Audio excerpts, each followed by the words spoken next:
Bonjour à tous, nouvelle vidéo aujourd'hui, tuto, je vous explique comment on va changer les plaquettes de frein avant et les disques de frein de la FJR 1300. Donc pour faire ça, moi j'ai racheté des disques neufs chez Yamaha, disques d'origine, j'ai racheté la visserie aussi, je vais mettre toutes les vis neuves sur les disques de frein. Et au niveau des plaquettes, j'ai pris des Brembo Sinter, donc c'est de la plaquette route classique de chez Brembo. Voilà, c'est parti!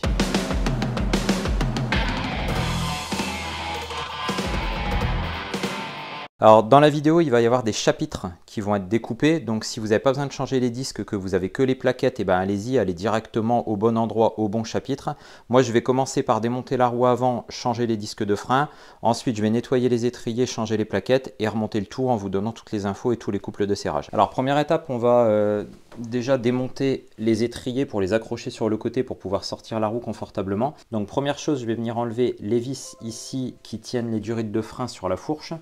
Ça permet de tout libérer, ça permet d'avoir un petit peu de flexibilité et puis être sûr de ne rien abîmer.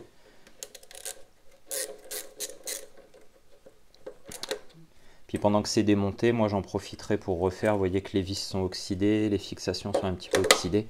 Donc je vais en profiter pour démonter, nettoyer tout ça. Donc voilà, là, on donne un petit peu de mou ici. On fait pareil de l'autre côté.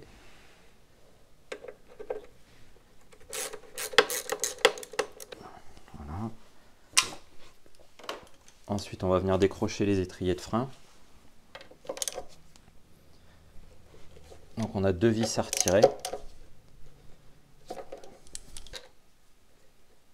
Là, vous faites attention sur la vis du bas, là, vous avez une petite pièce ici qui vient tenir le fil du capteur d'ABS. Donc attention de ne pas la perdre, attention de ne pas l'abîmer.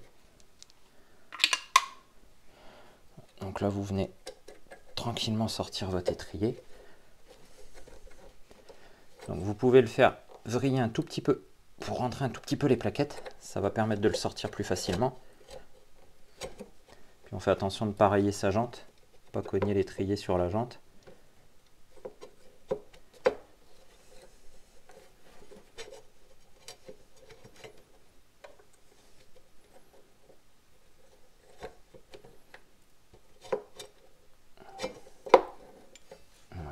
Alors moi j'utilise des petits bouts de câble électrique comme ça. Et je viens les passer en fait, je m'en suis préparé deux.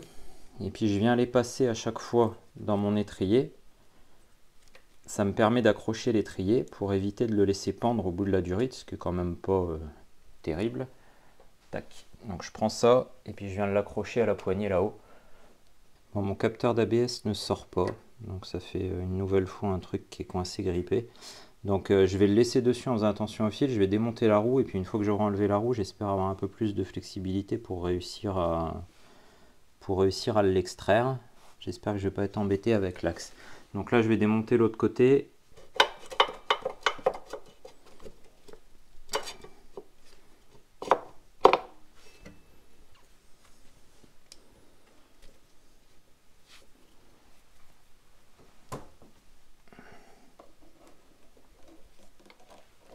Voilà, donc une fois les deux étriers dégagés, on va venir desserrer la roue avant. Donc pour desserrer la roue avant, on a déjà un petit écrou de blocage qui est de ce côté-là sur la fourche. Donc ça c'est un petit écrou qui vient bloquer l'axe.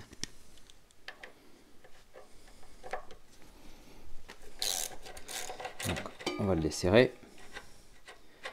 Une fois qu'il est desserré, on va venir desserrer la roue. Donc je laisse en fait ma roue au sol et je la desserre roue au sol et je viendrai la lever après. Donc là je vais juste venir débloquer mon axe.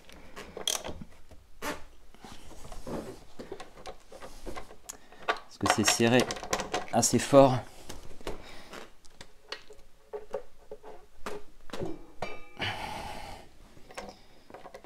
On va prendre la taille au-dessus.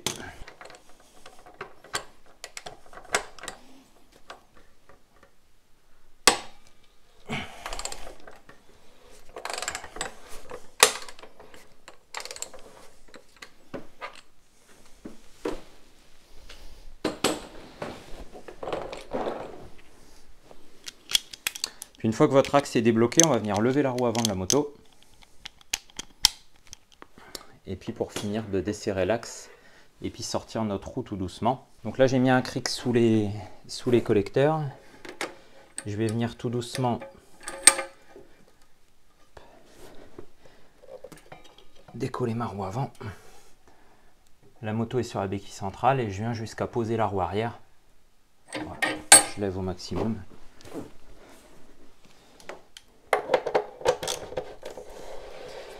Et je viens sortir mon axe.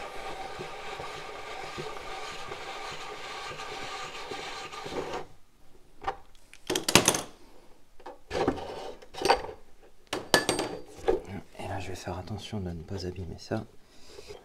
Voilà. Donc là on a le système avec le capteur d'ABS et puis la petite roue dentée. Faut faire vachement attention. Là je me retrouve du coup, comme j'ai pas pu enlever la vis, je vais me retrouver avec le truc qui pend au bout de son fil, ce qui est pas top. Voilà, ça fera l'affaire. Et puis je vais venir sortir ma roue gentiment. Voilà. Donc vous faites attention, il y a des entretoises. Donc on a une entretoise de ce côté-là, et puis de l'autre côté c'est l'ensemble compteur ici. On fait attention surtout de ne pas abîmer la petite roue de l'ABS. Puis là on va profiter d'avoir la roue démontée pour venir checker les roulements. Donc là vous avez vos roulements qui sont accessibles, vous mettez votre doigt, puis vous allez les faire tourner à la main. Et vous allez voir s'ils tournent bien ou s'ils grattent. S'ils tournent bien, impec. Si vous sentez qu'ils grattent un peu, c'est qu'ils commencent à être cuits. Donc là dans mon cas c'est plutôt correct. On va pouvoir passer au remplacement des disques de frein. Alors pour démonter les disques, il n'y a rien d'extraordinaire, hein. Il y a 2, 4, 6 vis à retirer, et puis vous venez sortir votre disque, et puis c'est aussi simple que ça. Donc moi j'ai fait le choix de remettre des vis neuves, c'est pas obligatoire, hein, mais moi les miennes commençaient à se corroder un petit peu, donc je me suis dit que j'allais en profiter pour les remplacer. Il faut juste là bien faire attention surtout d'avoir votre douille qui est bien rentrée au fond. Sinon vous allez flinguer la tête de la vis et c'est foutu. Donc dans l'idéal, je les démonte en croix. Après pour le démontage, il n'y a pas forcément un intérêt énorme.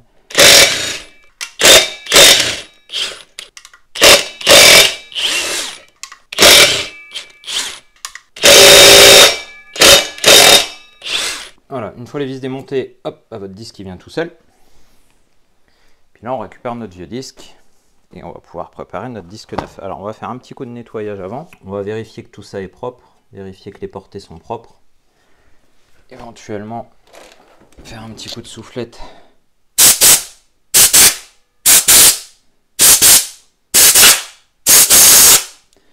Dans les trous. Comme on avait un peu de frein filé dedans, ça permet d'évacuer tout ce qui a été mis dedans. Donc là on a un disque de frein tout neuf.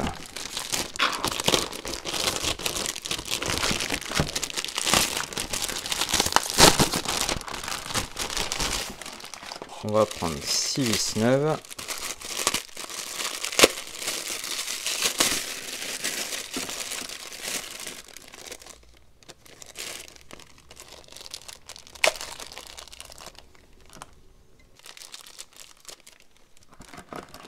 Voilà, donc là j'ai disque neuf, vis neuve et frein filé.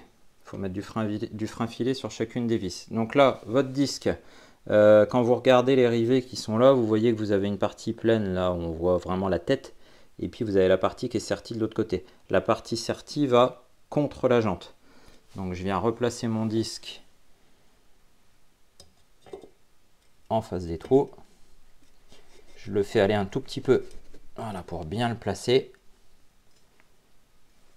Et puis maintenant je vais venir placer mes vis avec une petite goutte de frein filé sur chaque vis.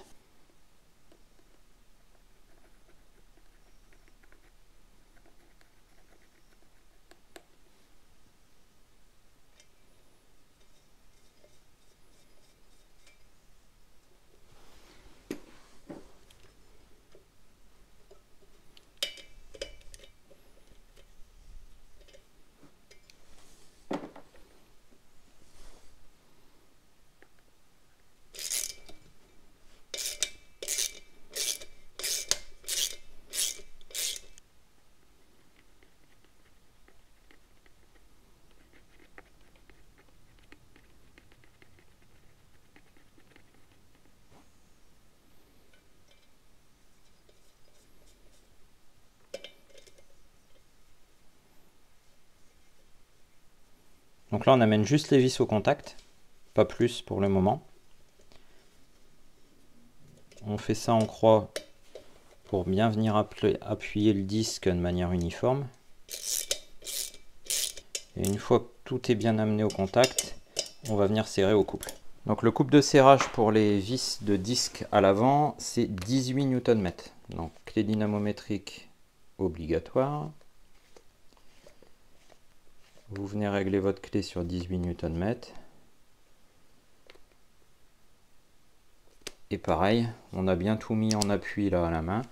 Maintenant on va venir en croix, bloquer toutes nos vis.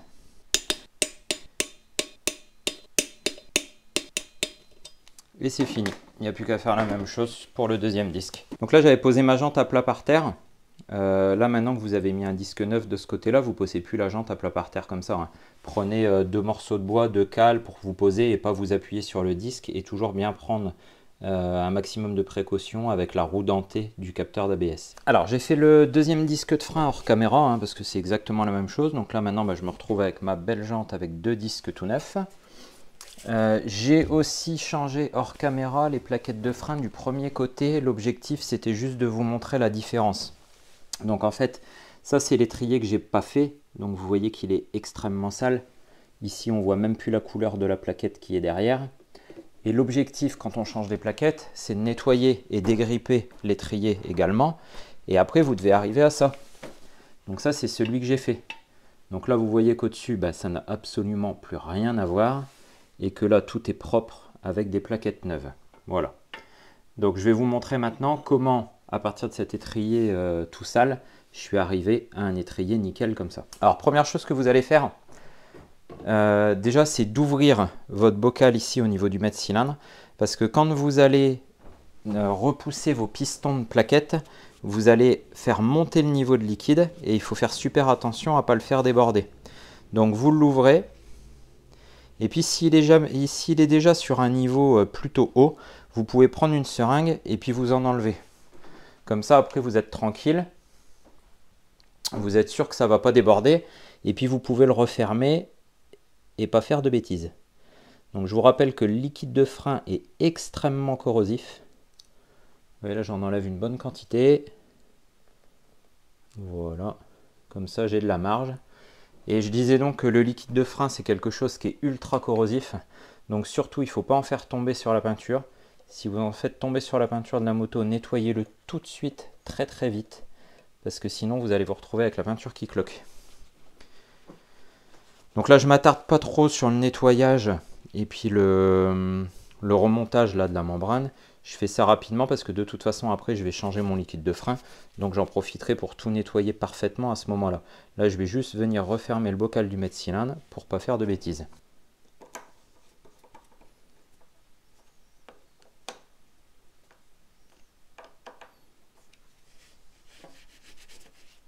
Alors maintenant, on va venir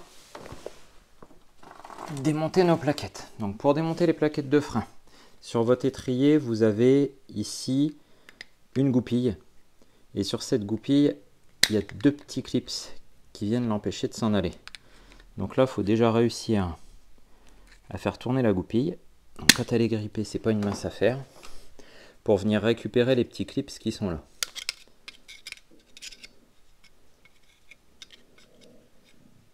Et là, moi, les étriers, ils sont dégoûtants. Vraiment ultra sales. Et du coup, c'est plutôt pas mal grippé. Et c'est un peu la galère pour réussir à faire tourner tout ça. Donc là, j'ai fait l'autre avant et c'était pas... Il y avait vraiment du boulot, quoi. Mais là, j'arrive même pas à le tourner. Et on arrive juste à les attraper. Alors après, il faut essayer de passer un tournevis, de venir appuyer dessus pour le faire tourner. Enfin, tout ça sans rien abîmer. Des fois, en passant par le dessous, on y arrive. Voilà, j'ai réussi à l'attraper. Donc là, je vais essayer de faire tourner la goupille en espérant qu'elle soit pas trop coincée. Donc ça, c'est là que vous voyez en fait l'importance à chaque changement de plaquette de tout nettoyer à fond et tout dégripper. Sinon après, déjà vous avez des freins qui fonctionnent mal. Parce que vous avez des freins qui vont avoir tendance à gripper, qui vont pas coulisser correctement. Et puis après, quand vous changez les plaquettes, la fois d'après, plusieurs dizaines de milliers de kilomètres derrière, bah, c'est une vraie galère. Et c'est justement là ce qui se passe avec la mienne. De toute façon, depuis que j'ai commencé à bosser sur la FJR, j'ai énormément de choses qui sont une vraie galère à cause de l'oxydation, à cause du manque d'entretien et du manque de nettoyage. Elle avait vraiment besoin que je m'occupe d'elle. Il faut essayer de le sortir. Hop là, donc là j'en ai eu un. Je vais essayer de sortir le deuxième et puis après je vais chasser l'axe avec un chasse-goupille. Voilà, donc là une fois que vous avez réussi à les avoir, on prend un petit chasse-goupille, un marteau et puis on vient chasser l'axe tout doucement. Donc là je pose mon étrier, je mets un petit chasse-goupille et puis tout doucement je viens sortir mon axe.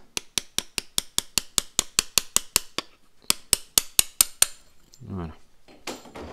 Puis là regardez à l'intérieur, regardez les traces d'oxydation. Vous allez voir la différence quand on aura fini de nettoyer tout à l'heure. Donc là on sort l'axe complètement, voilà, on voit qu'il est pas beau. On enlève la petite plaquette qui est au-dessus. Pareil, elle est toute noire, pleine de poussière de plaquettes. Donc ça, on va essayer de la récupérer nickel. Et après, vous pouvez récupérer vos plaquettes. Hop. Et on va passer au nettoyage des étriers. Alors, ce que je fais pour nettoyer les étriers, moi, c'est que déjà, dans un premier temps, je me prépare un seau d'eau avec de l'eau chaude et puis du liquide vaisselle, tout simplement. Et puis, je prends une brosse à dents et je frotte. Ça, c'est la première étape. Donc, eau chaude, liquide vaisselle. C'est un excellent dégraissant. Et puis vous venez frotter votre étrier. Donc on vient en mettre partout. Et on nettoie. On frotte, on frotte, on frotte. Donc là c'est une opération plus ou moins fastidieuse selon l'état de l'étrier. Mais l'idée c'est de venir complètement le nettoyer. Vous le frottez à la brosse à dents liquide vaisselle. Après vous pouvez prendre une petite éponge légèrement abrasive pour venir finir de bien nettoyer le tour des pistons. Vous voyez les pistons qui sont à l'intérieur, il va falloir les avoir nickel. Il ne faut pas qu'il reste de saleté dessus parce que sinon quand vous allez les rentrer à l'intérieur de l'étrier, vous allez abîmer les joints qui font l'étanchéité.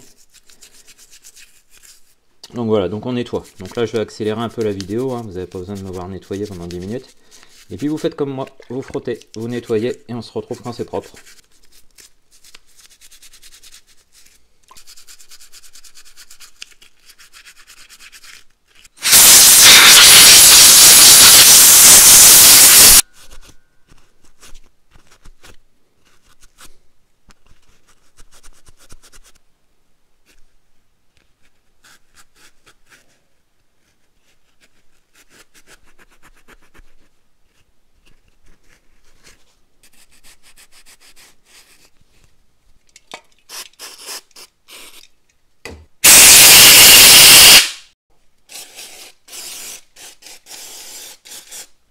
Alors une fois que vous avez réussi à nettoyer le mieux possible vos étriers, vous allez repousser vos pistons. Donc là on va venir prendre les pistons avec les doigts et puis on va tout doucement les repousser tout en vérifiant que le niveau ne remonte pas trop dans notre mètre cylindre là-haut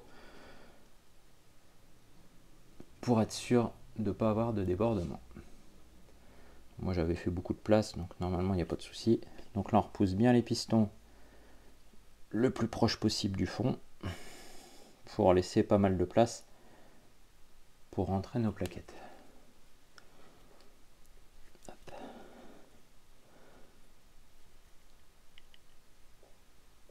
Donc ça on arrive à repousser à la main. Maintenant on va venir nettoyer le reste.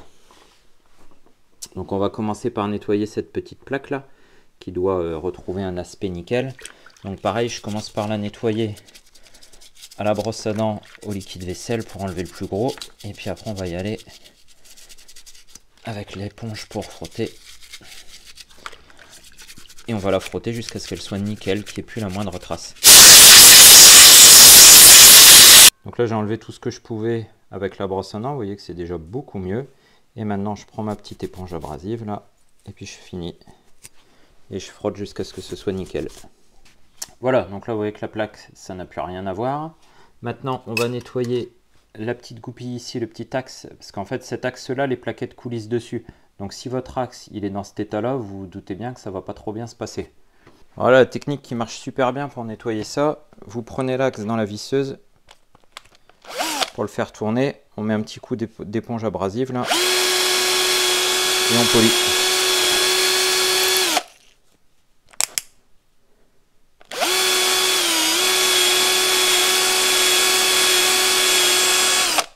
Et là vous voyez qu'en un rien de temps vous refaites un axe nickel. Hop, on le retourne.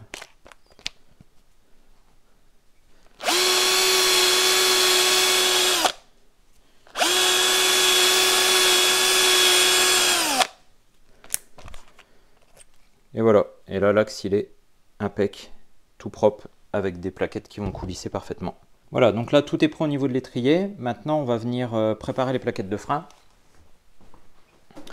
Donc moi ce que je fais toujours sur les plaquettes, c'est que je leur passe un petit coup de toile avant de les poser. Donc je prends mes plaquettes neuves, je viens poser un petit coup de toile abrasive ici.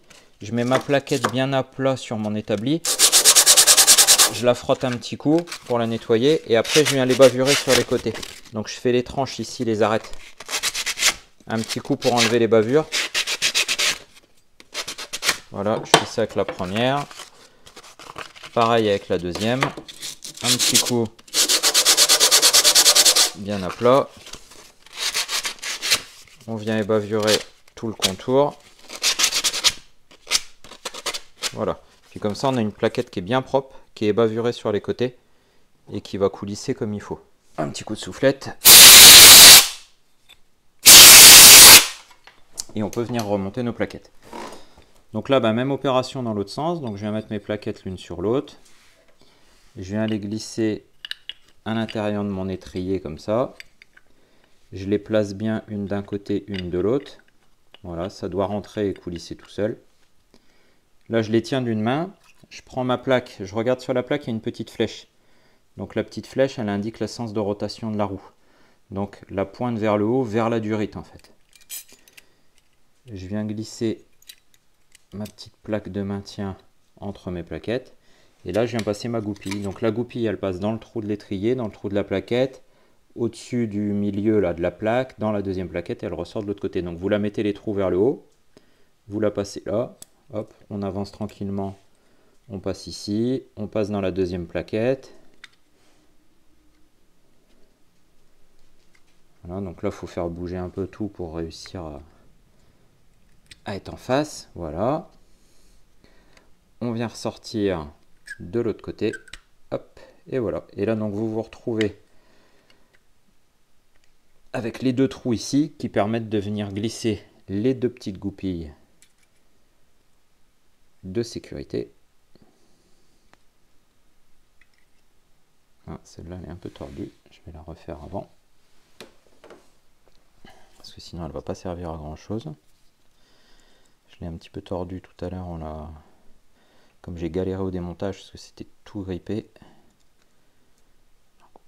On va la redresser. Alors pendant que j'étais en train de refaire les deux goupilles, là j'ai la GoPro qui est tombée en panne de batterie et qui n'a pas bipé, du coup je m'en suis pas rendu compte. Donc en fait j'ai fini de remonter l'étrier et ça filmait plus. Donc j'étais en train d'expliquer que j'avais redressé les petites goupilles de sécurité, j'ai reglissé l'axe, j'ai remis les goupilles. Puis là je voulais juste vous faire constater que ça glisse tout seul. Tout à l'heure on a galéré pour les démonter, il n'y avait pas moyen, l'axe ne bougeait pas du tout. Puis là vous voyez qu'une fois que tout est nettoyé, que tout est nickel, ça coulisse parfaitement bien. Voilà. Donc là, on a fini de remonter les étriers, on a fini de remonter les disques sur la roue. Donc maintenant, je vais pouvoir reposer la roue, redescendre la moto, poser les étriers, et puis on aura quasiment terminé. Alors avant de remonter ma roue, je vais déjà préparer mon axe. Donc je vais vérifier que tout est bien propre au niveau de la fourche. Je vais venir nettoyer l'entretoise, parce que vous voyez qu'elle est vraiment pas belle. Donc on va venir nettoyer l'entretoise et lui remettre de la graisse neuve. On va nettoyer l'axe, on va regraisser l'axe aussi. Donc là, comme d'hab, moi je fais toujours tout au nettoyant frein. Donc je pulvérise du nettoyant frein et puis après il faut frotter. Comme ça on va regraisser tout ça nickel. Que tout soit propre.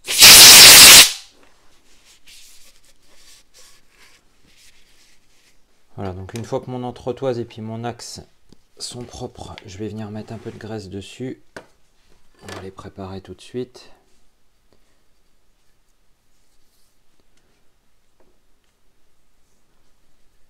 Ensuite au niveau de la jante c'est pareil, je vais venir graisser. Ah puis je vais renettoyer, ça je ne l'ai pas fait, mon capteur pour l'ABS, je vais venir nettoyer tout ça aussi.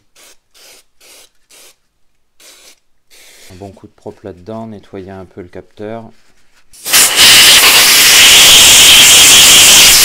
Au niveau de la roue, on va venir remettre un peu de graisse au niveau des roulements.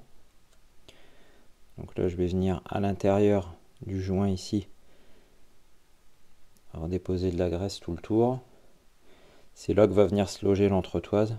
Pareil de l'autre côté.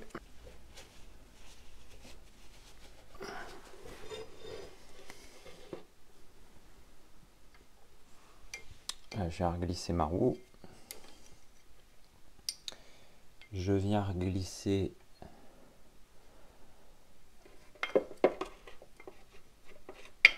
mon capteur d'ABS. Donc là, quand vous le remontez sur le boîtier du capteur, vous voyez qu'il y a une encoche ici qui vient se mettre dans la fourche là. Ça vient se bloquer ici.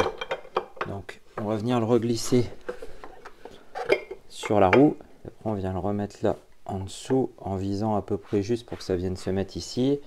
De l'autre côté, on va venir mettre l'entretoise. Voilà. Et puis là, il faut monter la roue. Caler ici, et on vient passer l'axe. Donc quand tout est propre et que tout est bien graissé, normalement ça glisse tout seul et ça se met en face tout seul. Voilà. Donc là, une fois que vous avez passé l'axe, surtout, avant de serrer, vous vérifiez que tout ça c'est bien mis, que votre capteur ici d'ABS il est bien placé, que l'entretoise, que tout est ok, surtout pas forcer et puis pas venir abîmer le boîtier avec le capteur ABS. Surtout là, on vérifie qu'on est bien, que la roue tourne librement, qu'il n'y a pas de souci. Voilà. Donc là, je fais un pré-serrage, hop, à la main, tout petit peu. Puis après, je vais descendre ma moto pour la poser. Et puis, je vais venir serrer au couple avec la moto posée au sol. Donc, pour l'axe de roue avant, coupe de serrage 72 Nm. Pour la vis principale.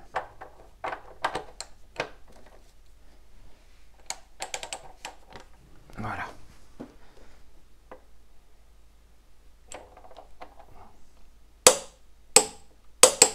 Voilà, 72. Ensuite, la petite vis ici qui vient pincer l'axe pour le bloquer, le coupe de serrage c'est 23. Donc 23 Nm sur cette vis là.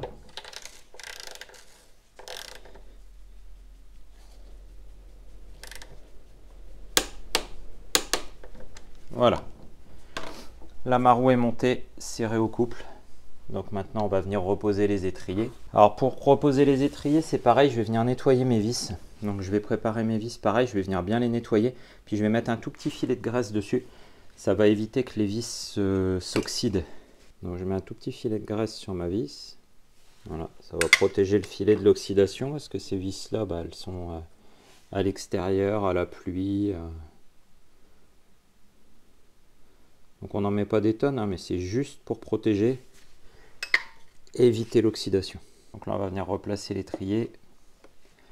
Donc vous passez votre étrier doucement sur la jante, on met bien une plaquette de chaque côté du disque. On vient replacer l'étrier derrière sa fixation sur la fourche. Vous approchez vos vis à la main. Alors vous voyez, quand je place mon étrier ici, là mon étrier il a un tout petit peu de battement. Quand vous allez freiner, votre étrier va basculer comme ça. Donc là vous le basculez déjà un petit peu en appui et vous venez serrer vos vis. Ça évitera qu'une fois serré, au premier freinage, ça vienne se décaler. Au moins il est déjà directement placé dans la bonne position. Ensuite on va venir remettre la petite pièce là qui tient la durite de frein. Donc moi je l'ai nettoyé, puis je lui ai remis un petit voile de peinture noire. Vraiment juste un voile, mais histoire que ce soit propre et puis que ça protège de la corrosion. Parce que j'avais quand même pas mal de traces de rouille dessus. Je place ma vis à la main.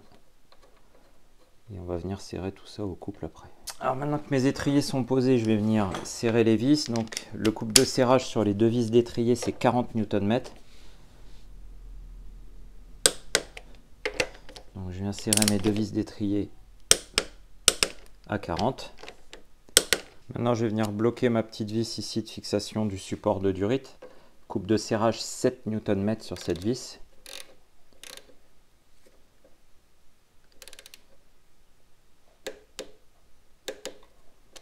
Et voilà. Donc là maintenant vous n'avez plus qu'à faire la même chose de l'autre côté. Voilà, donc là tout est remonté, j'ai remis les étriers des deux côtés, tout est serré au couple. Maintenant on va dégraisser un coup les disques. Donc je vais remonter un coup ma moto, je vais remettre la roue avant en l'air pour pouvoir la faire tourner. Voilà. Puis je vais faire un petit coup de nettoyant frein sur les disques avec un chiffon propre. Là j'ai pris un chiffon propre, je viens pulvériser du nettoyant frein dessus. Et puis je viens faire un petit coup de dégraissant sur mes disques. Donc ça on le fait sur les disques neufs, mais on le fait aussi le petit coup de nettoyant frein sur les... Si vous changez juste les plaquettes et pas les disques, vous faites ça systématiquement, parce que vous allez vous rendre compte que vos disques sont très sales. Et qu'un bon coup de nettoyage leur fera le plus grand bien. Donc une fois cette étape-là terminée, on vérifie que tout tourne correctement. Et puis on va venir replaquer nos plaquettes sur le disque. Très important, parce que si vous ne faites pas ça comme on a repoussé les pistons, au premier freinage, vous allez avoir la poignée de frein qui va s'enfoncer complètement et vous n'aurez absolument pas de frein. Donc là, vous prenez votre poignée et puis vous venez pomper tout doucement. Donc c'est pas là, allez pas à fond, hein. Vous pompez progressivement. Voilà, et vous surveillez votre niveau de liquide qui ne descende pas en dessous du mini. Donc je pompe, voilà, et là j'ai récupéré de la pression. Là j'ai mes plaquettes qui viennent toucher mes disques. Donc là je fais tourner ma roue. Hop, je vérifie que ça freine bien. Aucun problème. Voilà. Donc là, l'opération est terminée. Vous avez fini. Disque neuf, plaquette neuve. Quand vous allez commencer à rouler, on y va tranquille pendant une bonne centaine de kilomètres. On fait des freinages vraiment cool, vraiment progressifs. Il faut roder les disques, il faut roder les plaquettes. Donc on met tout ça en place tranquillement. Après, il y a encore une chose que vous pouvez faire.